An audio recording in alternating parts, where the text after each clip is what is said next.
Bom dia, moçada! Aqui quem vos fala é o professor Eugênio Bastos, canal Geogênio, a serviço dos alunos que gostam de estudar e passar em concursos. Moçada, vamos fortalecer o canal, se inscrevam no canal, deem aquele like, compartilhem o vídeo, a nossa aulinha, enfim. Vamos ajudar o canal Geogênio chegar ao máximo de alunos possível. Valeu, moçada? No nosso último encontro, começamos a estudar a classificação climática, quando então analisamos os climas equatorial, tropical subúmido e tropical semiárido.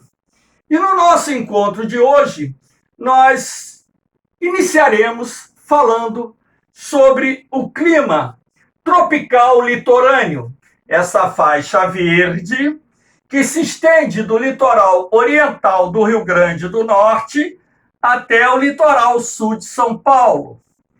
O clima litorâneo úmido também é chamado de tropical úmido ou simplesmente de tropical litorâneo. Portanto, existem outras terminologias para esse tipo de clima.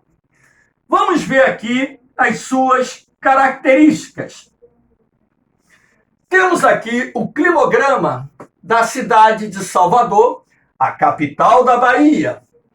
Quando então nós podemos perceber, através da linha da temperatura, que o clima tropical úmido ele é quente. Reparem que em todos os meses do ano, a temperatura média é superior a 20 graus. Observem aqui pela linha vermelha.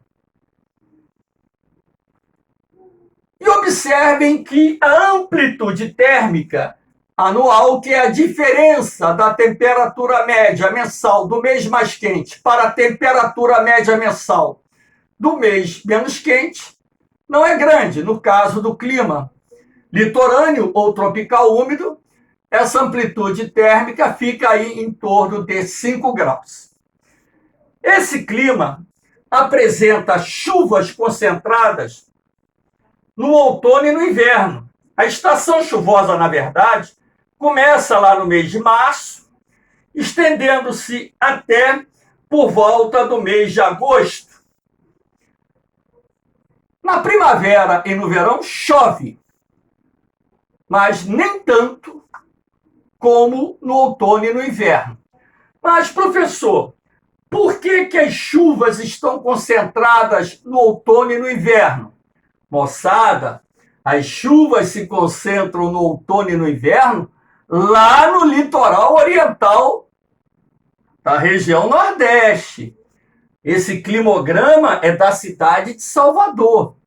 Se eu colocasse aqui o climograma da cidade de Santos, São Paulo, as chuvas são mais concentradas na primavera e no verão. Então, cuidado. Mas, normalmente, quando cai em concurso, o clima litorâneo úmido, e eles utilizam um climograma para dar suporte à questão, eles utilizam o climograma de Salvador, de Maceió, que são os dois mais empregados quando o professor da banca vai abordar o clima litorâneo úmido. Mas por que as chuvas lá no litoral oriental do Nordeste estão concentradas no outono e no inverno? Isso já caiu no colégio naval umas 2, 3 vezes. Vamos lá. Bom, nessa época do ano, nós temos as ondas de leste. As ondas de leste são ventos úmidos que cruzam o Oceano Atlântico procedentes da África e, quando passam pelas águas mornas do Atlântico, absorvem muita umidade, razão pela qual as ondas de leste levam muitas nuvens de chuva para o litoral oriental do Nordeste, razão pela qual o outono e o inverno, que são as duas estações do ano, onde as ondas de leste ficam mais ativas, acaba se transformando numa estação mais chuvosa.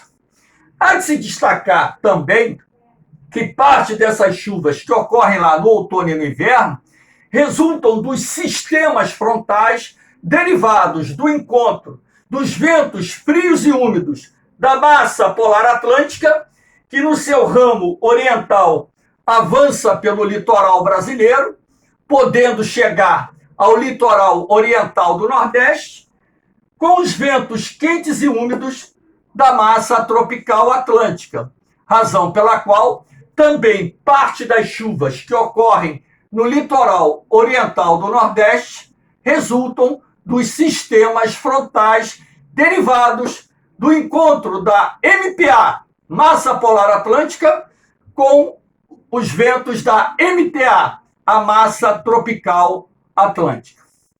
No clima litorâneo úmido, o índice pluviométrico é superior a 1.000 milímetros anuais. No caso aqui, por exemplo, da região metropolitana do Rio de Janeiro, esse índice é de 1.074. Mas se tivesse falando sobre o índice pluviométrico, por exemplo, de Maceió, superior a 1.500, assim como o índice pluviométrico de Salvador é superior a 1.500 milímetros por ano.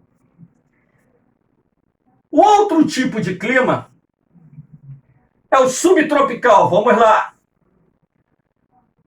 O subtropical é o clima típico do sul do Brasil. Quase toda a região sul do Brasil está no domínio subtropical, excetuando-se o norte do Paraná, que é cortado pelo Trópico de Capricórnio. Portanto, no norte do Paraná, nós temos o clima tropical subúmido. Esse clima subtropical pega um pedacinho do sul do Mato Grosso do Sul e ainda pega o sul do estado de São Paulo. Então, aqui nessa cor bem escura, né, podemos ver o domínio do clima subtropical no território brasileiro. Aqui, através do climograma, podemos perceber que as chuvas ocorrem com regularidade o ano todo. No clima subtropical, não há estação seca. Chove com regularidade o ano todo. Aí, de repente, professor, eu já li numa revista, no jornal, que no último verão o sul do Brasil ficou muito seco. Isso se chama sazonalidade climática. Sazonalidade climática é algo que ocorre de tempos em tempos, não é algo comum. Ou seja, quando nós trabalhamos com padrões médios de temperatura e precipitação para classificar qualquer tipo de clima, nós temos que trabalhar com o índice pluviométrico médio, que é calculado em cima de 15 anos, assim como os índices de temperatura média. Então, vocês podem perceber, pelas barras de precipitação, que não existe estação seca. Aqui nós temos o climograma de Porto Alegre. O índice pluviométrico é superior a 1.500 milímetros por ano. Portanto, um bom índice de chuvas. Repare a linha de temperatura. No clima subtropical, nós temos a maior amplitude térmica anual do país. As temperaturas médias dos meses mais frios, estou falando temperatura média, deve ficar acima dos 10 graus. E dos meses mais quentes, acima dos 18 graus, como nós podemos perceber aqui pela variação da linha de temperatura média mensal ao longo do ano. Professor, por que chove tanto no clima subtropical? Vamos ver. O clima subtropical ele está numa área de influência de massas de ar úmidas, como, por exemplo, a massa polar atlântica. O sul do Brasil é a região brasileira que recebe com maior frequência os ventos úmidos da massa polar atlântica. Esses ventos frios e úmidos da MPA, quando se encontram com os ventos quentes e úmidos da massa tropical atlântica, provoca a formação das chuvas frontais, que são mais comuns no outono e no inverno, mas também acontecem na primavera e no verão. No verão, a massa tropical continental pode levar nuvens de chuva em direção ao Rio Grande do Sul, Santa Catarina, Paraná, porque quando nós vimos as massas de ar que atuam no Brasil, estudamos a formação da Baixa do Chaco, que é um sistema de baixa pressão que se forma lá no Paraguai, no norte da Argentina, criando nuvens de tempestade. E essas nuvens chegam ao sul do Brasil, podendo também alcançar o Mato Grosso do Sul e até o estado de São Paulo. E ainda, os ventos quentes e úmidos da massa equatorial continental chegam no sul do Brasil no verão. Há de se destacar a presença dos rios voadores, que também trazem calor e umidade da Amazônia até parte do sul do Brasil. Então, a região sul do Brasil é bem servida por massas de ar úmidas. Agora, um detalhe, às vezes no inverno, a temperatura fica bem acima dos padrões médios. Mas, quando isso acontece, é porque no inverno a massa tropical continental ela fica muito seca, em função da ausência dos ventos úmidos da Amazônia que umedecem essa massa de ar. Então, quando ela se projeta para o sul do Brasil no inverno, ela vai criar dias ensolarados com temperaturas médias acima dos padrões, 5, 6, 7 graus. E nós temos aí uma sequência, às vezes, de 10, 15 dias, com temperaturas bem acima da média, com aquele tempo bom, seco, que o sulista chama de veranico, ou seja, verão fora de época, ok? Aqui nós temos a imagem de satélite de uma frente fria, que a ideia é mostrar a vocês o avanço da massa polar atlântica. A frente fria, nesse caso, já atingiu lá o Mato Grosso do Sul, Paraná, está entrando lá no sul de São Paulo, está em Santa Catarina, no norte do Rio Grande do Sul, boa parte dela já está no Oceano Atlântico, enfim. A ideia aqui é mostrar a vocês que a região sul do Brasil, no domínio do clima subtropical, é aquela que sofre maior frequência da ação da massa polar atlântica.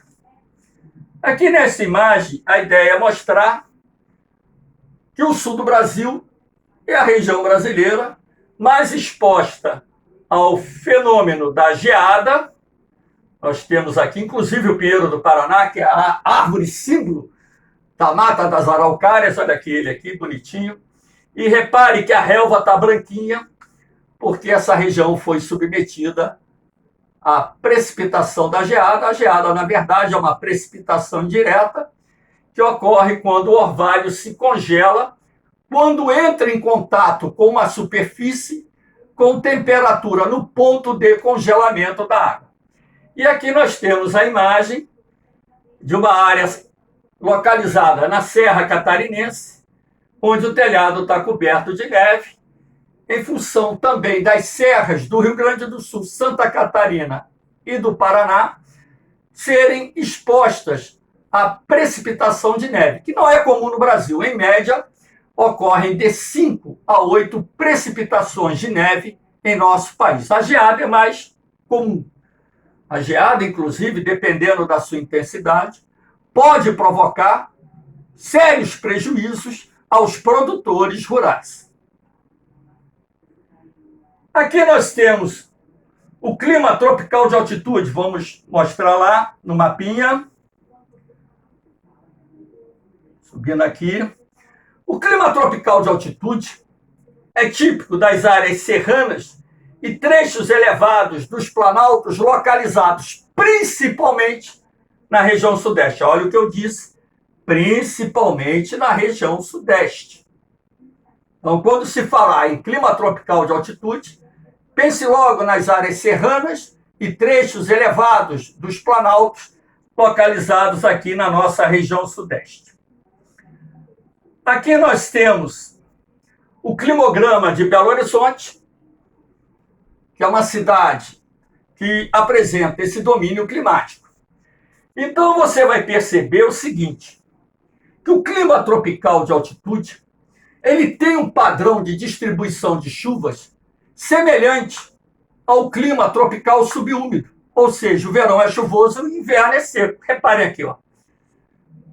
Assim como nós vimos no último vídeo, o climograma de Cuiabá, a distribuição de chuvas em Belo Horizonte segue o mesmo padrão.